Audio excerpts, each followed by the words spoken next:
In this video, we'll be covering the first two parts of the quote that we just saw. The third part, it deserves its own time. Imagine if you were the cause of everything in your life, and not only the big life-changing decisions, but also the random things that just happen throughout your day. The average person has up to a whopping 60,000 thoughts per day. Most of those thoughts are fleeting and relatively harmless. They come and go.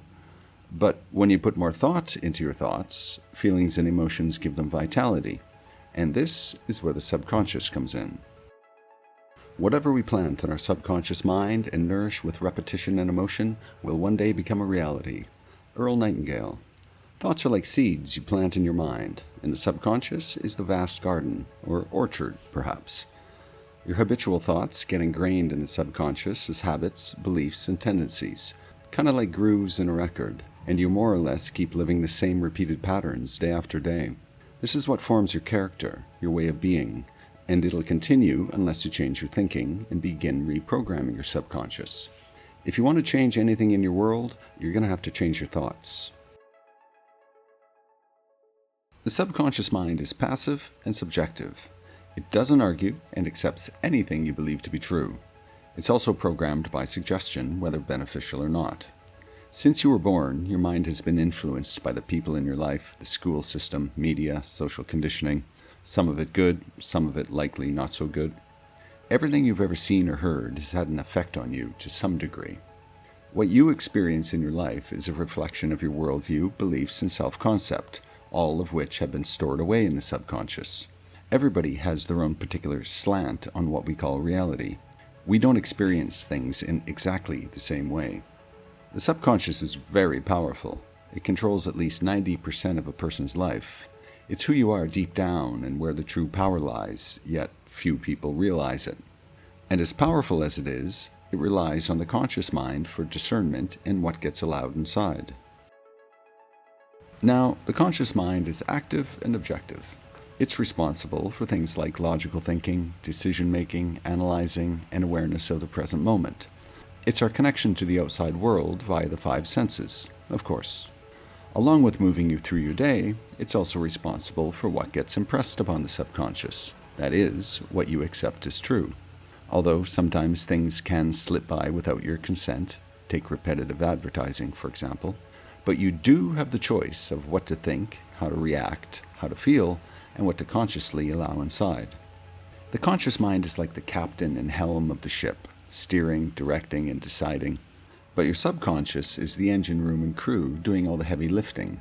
It doesn't sleep or take breaks. It's forever working behind the scenes, keeping the whole system operating, keeping everything organized and structured.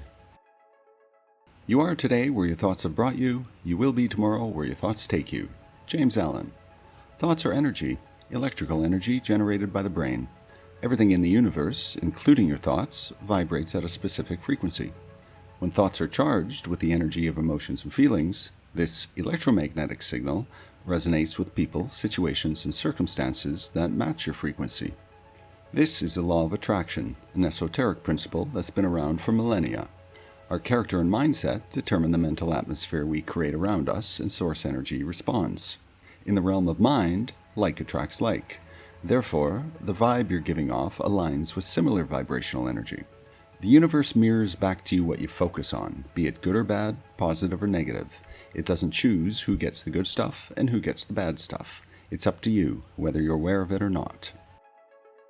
This ties into the hermetic principle of cause and effect, which states that for every cause there's an effect, and for every effect there's a cause. Sounds reasonable? In regard to our mind, the cause is our thoughts and subsequent feelings, and the effect is what we experience in our life. The inner world is the cause, the outer world is the effect. There is no chance or coincidence. Those are just useful words when we don't understand the cause. Think back to some of your own experiences. We've all had those days when you start off on the wrong foot and it puts you in a bad mood and nothing seems to go your way. It's just one thing after another. And then there are the days when you're in a great mood and everything clicks. Those are the times when you're going with the flow, not against it. There's no resistance.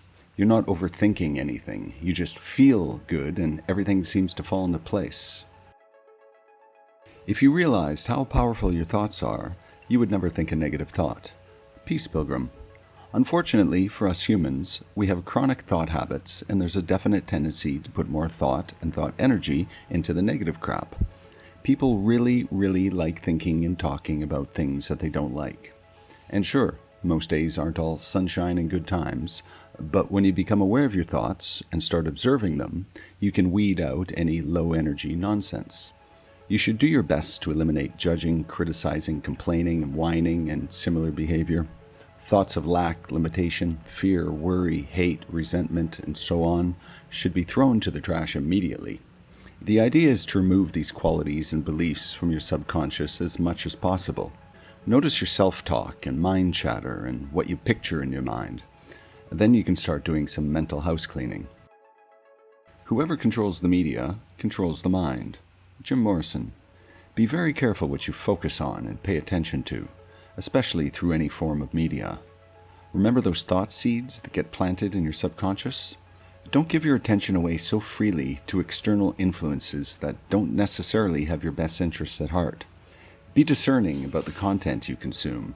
Keep the noise out and don't fall for the distractions, sensationalism, scandals, or doom and gloom. A lot of money and effort goes into capturing your attention. It has incredible value for you. Your attention is your wealth, and you shouldn't hand it over on a silver platter. Life isn't as serious as the mind makes it out to be. Eckhart Tolle. No, you don't have to force positivity into your days and start walking around smiling like a fool all the time. You're likely to attract more of the same kind of people anyway. Nobody wants that. You can throw toxic positivity and forced happiness into the trash bin as well. Don't lose your mind trying to be super positive. You're better off being indifferent to situations that would normally bother you. Don't sweat the small stuff is a pretty good axiom. Be aware of your mood and keep it toward the good. It's kinda that simple. It's only hard until it becomes easy. Don't overthink it. As the saying goes, 1% better every day. Mind is everything. It's your life and your most valuable possession. By having control of your mind and not being a slave to it, you are powerful. A person that doesn't know they're powerful is easy to control. Put a guard at the door of your mind, like a bouncer or doorman at a nightclub. Keep out what doesn't belong and be vigilant. Think of the conscious mind as the watchman at the gate of the subconscious. And this is not only what comes from outside sources, but equally or more importantly, how you talk to yourself. Your self-concept is key. You attract what you are, not what you want. Things don't happen to you, things happen through you.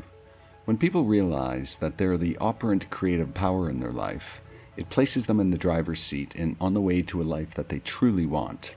There are no limits to the potential. Start creating life instead of merely reacting to it.